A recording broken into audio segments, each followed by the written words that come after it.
আমার নানা ছিলেন একজন জেলে। গ্রামের পাশের নদীতে তিনি প্রতিদিন মাছ ধরতেন। তিনি রাতের বেলা মাছ ধরতে বেশি পছন্দ করতেন। ওই দিন ছিল পূর্ণিমা রাত। নানার শরীর ভালো ছিল না, তাই তিনি সিদ্ধান্ত নিলেন আজকে রাতে তিনি মাছ ধরতে যাবেন না।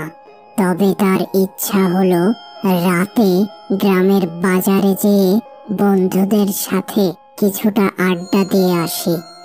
যখন তিনি বাজারে পৌঁছালেন তখন সময় ছিল রাত ৮টা। বন্ধুদের সাথে বসে একটি চায়ের দোকানে আড্ডা দিতে শুরু করলেন। এভাবে রাত প্রায় ১২টার মতো সময় হলো।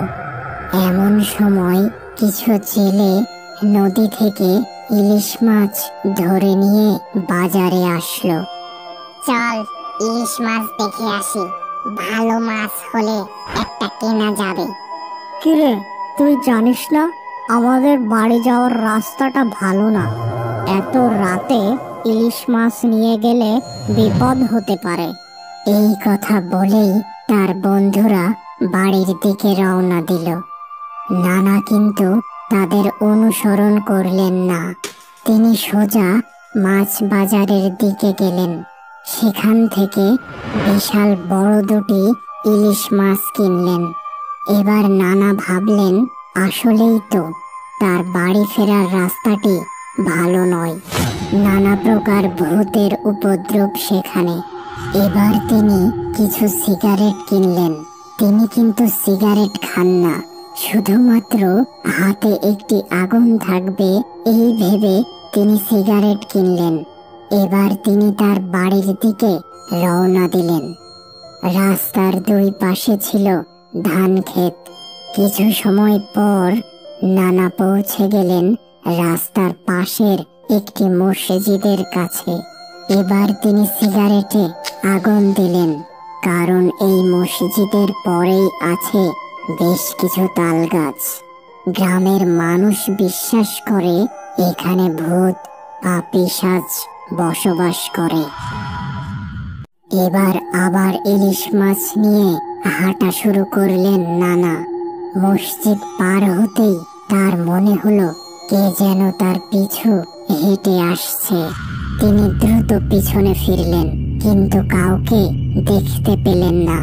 এবার তিনি মনে মনে দোয়া পাঠ করে আবার হাঁটতে শুরু করলেন। একটি তাল গাছের কাছে আসতেই হঠাৎ তার সামনে দিয়ে একটি কালো বিড়াল দুই পায়ে ভর দিয়ে হেঁটে রাস্তা পার হলো। তিনি মনে সাহস সঞ্চার করে সামনে এগিয়ে গেলেন। কিছুটা পথ অতিক্রম করতেই কে যেন তার কাঁধে হাত রাখলো। তিনি দ্রুত পিছন ফিরে তাকালেন। আগের মতো কাউকে দেখতে পেলেন না। এমন সময় পিছন থেকে শব্দ হলো, তোর মাছ দুটো আমাকে দিয়ে যা, না হলে আজকে পিছে ফিরতে পারবি না। নানার হাতে তখনও একটি সিগারেট জ্বলছিল। তিনি তখনও তার মনের শক্তি হারাননি। তিনি বললেন, মাছ দেব, কিন্তু আরেকটু সামনে যেয়ে দেব। সত্যি দিবি তো? হ্যাঁ, দেব। ঠিক আছে, তুই হাঁটতে থাক আর পিছনে তাকাবি না। আমি তোর পিছু পিছু আসছি। বেশ কিছুটা পথ পার হতেই আবার বাতাসের মধ্য থেকে সেই ভুতুড়ে শব্দ ভেসে আসলো। কিরে, এবার মাছ দে। এই তো, আরেকটু পরেই দেব। অদৃশ্য শক্তিটি যেন ক্রোধে বাতাসের ঝড় সৃষ্টি করলো ও সেই সাথে উপর থেকে ঢিল ফেলা শুরু করলো। নানা কিছুটা ভয় পেলেন, তবে লক্ষ্য করলেন তার গায়ে কোনো ঢিল লাগছে না। তিনি বুঝতে পারলেন তার হাতের সিগারেটের আগুনের জন্যই ওই ভূত বা পিশাচটি তার কিছু করতে পারছে না। এবার তিনি দ্রুত হাঁটা শুরু করলেন।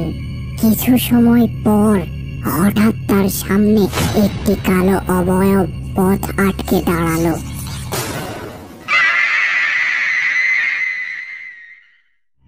লক্ষ্য করলেন তার হাতের সিগারেটটি শেষ হয়ে তার আগুন নিভে গেছে।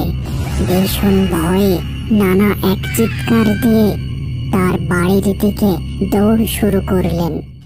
বেশ কিছুটা পথ প্রাণপণ দৌড়ে তিনি তার বাড়ির দরজার সামনে এসে উপস্থিত হলেন আর দরজায় জোরে জোরে কড়া নাড়তে লাগলেন। নানু দ্রুত ঘুম থেকে উঠে দরজা খুলে দিলেন। নানা তাড়াতাড়ি ঘরে প্রবেশ করে দরজা লাগিয়ে দিলেন এবং নানুকে উদ্দেশ্য করে বললেন, কোনো কথা বলার সময় নেই, দ্রুত এই মাছ দুটি রান্নার ব্যবস্থা করো। নানু বেশ অবাক হয়ে রান্নাঘরে গেলেন মাছ দুটি রান্না করতে।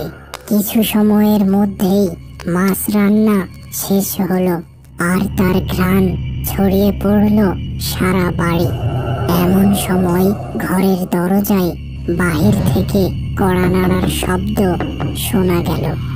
নানু এসে দরজা খুলতে যাবে এমন সময় নানা তাকে দরজা খুলতে নিষেধ করলেন।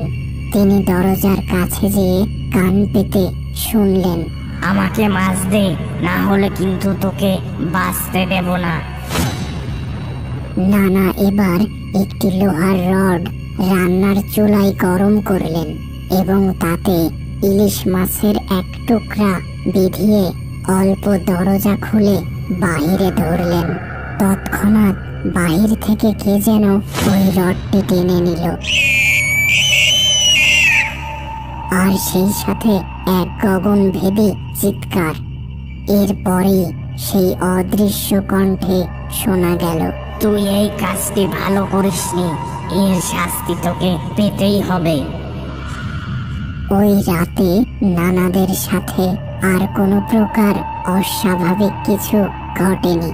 তবে সকালে নানা তাদের দরজার সামনে একটি মৃত কাক দেখতে পান আর ওই দিনের পর থেকে নানার শ্বাসের রোগ শুরু হয় এবং তিনি কয়েক বছর পর মারা যান।